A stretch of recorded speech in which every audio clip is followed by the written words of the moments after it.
Hey everybody, welcome to General Equilibrium Part 3. In this part, I'm going to show you how I would go about finishing what we started in Parts 1 and 2. If you didn't watch Parts 1 and 2, I advise you to stop wasting your time now. Either go back and watch them, or don't bother with this video because it's pointless. Part 1, we solved for these 7 equations and 7 unknowns. Part 2, we started to figure out how to solve them. I led you on this goose chase where I eventually brought us to here, where we had x as a function of prices and parameters.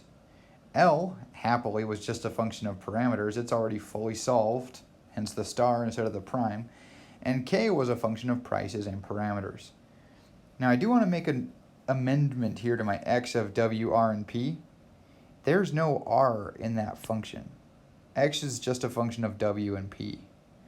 Likewise, in my K prime, there is no P. There's R and W, but no P.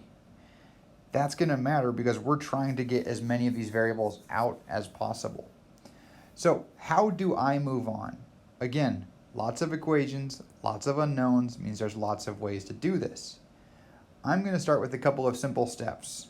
I'm going to start by substituting L star in wherever I want to. Anywhere there's an L, put in an L star. It'll simplify my life. For instance, I could substitute equation 13 and equation 14 into equation 9. What was equation 9? Well, it was this thing. Gamma K over delta L equals W over R. So let's see, that's gamma K prime of W and R. For convenience, I'm going to leave out the parameters. Over divided by delta L star. So I've got something with W and R there equals W over R. Now, first thing I see is I see this R and that R. I could pick W's, doesn't really matter. I'm going to just pretend, I told you I'm skipping algebra here, I'm going to pretend we solved it and we got some R prime of W. That is an equation. I did not solve for it, but I'm going to call it equation 15. It's there somewhere. It's the solution when we solve that for R. I'm going to do something similar to my equation 8. I'm going to rearrange 8 to solve for P. So from equation 8, I get P equals beta times 1 minus L times W over alpha x prime of W comma P.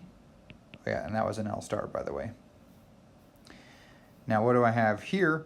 I've got W's and P's. So just for good measure, I'm going to solve for these P's. Now why didn't I pick W's? Well, honestly, it's mostly just because I was already planning this, but it's for both of these. This equation is going to give me some function, P prime of W. I've got both of my prices as functions of W now, and that is going to be really helpful. If I can get everything to be in terms of the same thing, it's all going to get solved really easily later.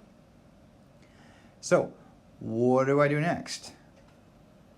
Let's see, I could, for instance, substitute equation 15 into 14.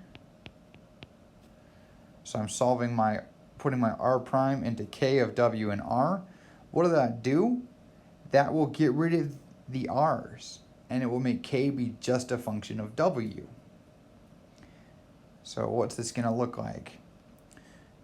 This gives me some K equals delta W times beta plus gamma minus alpha divided by R prime of W times beta plus gamma times gamma plus alpha delta, and that is equal to some new function of K, which is, I'll just put a second prime there.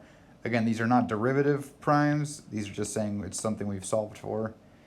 I had a K prime earlier, which was a function of W and R. Now I have a k prime that's just a function of w. It is more solved than it used to be. Notice I've got r, p, and k all as functions of w. If I ever manage to solve for w, I will have 15, 16, and 17 ready to give me 3 more solutions. So let's solve for w. I could do equations 13, that's my L star, 17, that's my k double prime, and 15, which is my r prime, and I can substitute them all into equation 9. Now what is that going to look like? That's going to give me gamma k double prime of w over delta L star equals w over r prime of w. Solve that baby for w, and I will get w star as a function of alpha, beta, gamma, and delta. And w star is the final solution for w. Awesome. Now I can substitute that into 15, 16, and 17 just by plugging it directly in. So it's not hard to imagine that now we have an r star, a p star, and a k star, each as functions of alpha, beta, gamma, and delta. All right, so what do we have solved for now?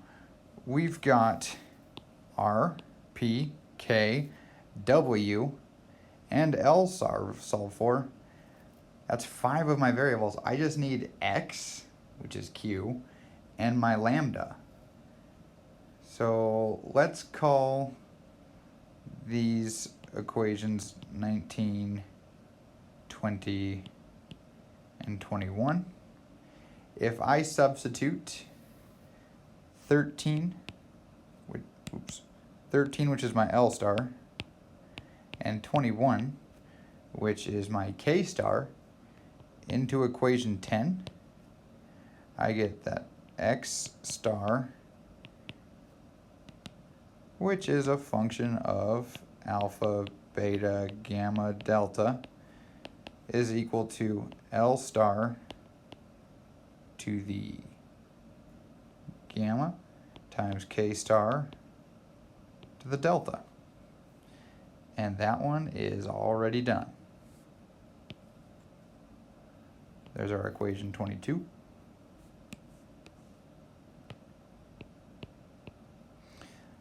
And then last but not least, kind of least, sometimes you don't care about this one, I could substitute 13 and 22, so my new results basically. And let's also substitute equation 18.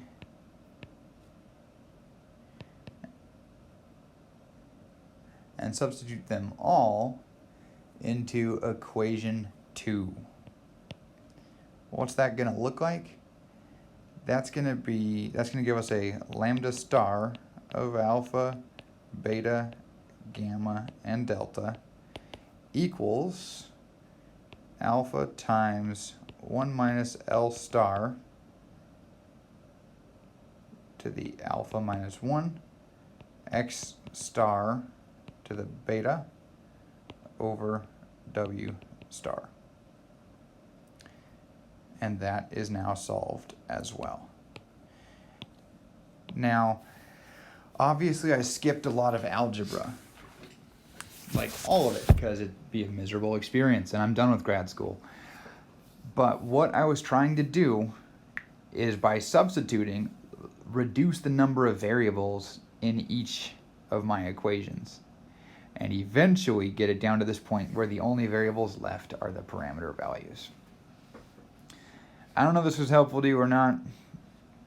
If not, sorry, good luck. If so, then good. Thanks for watching. Hope it was useful. Good luck econing. See you later, guys.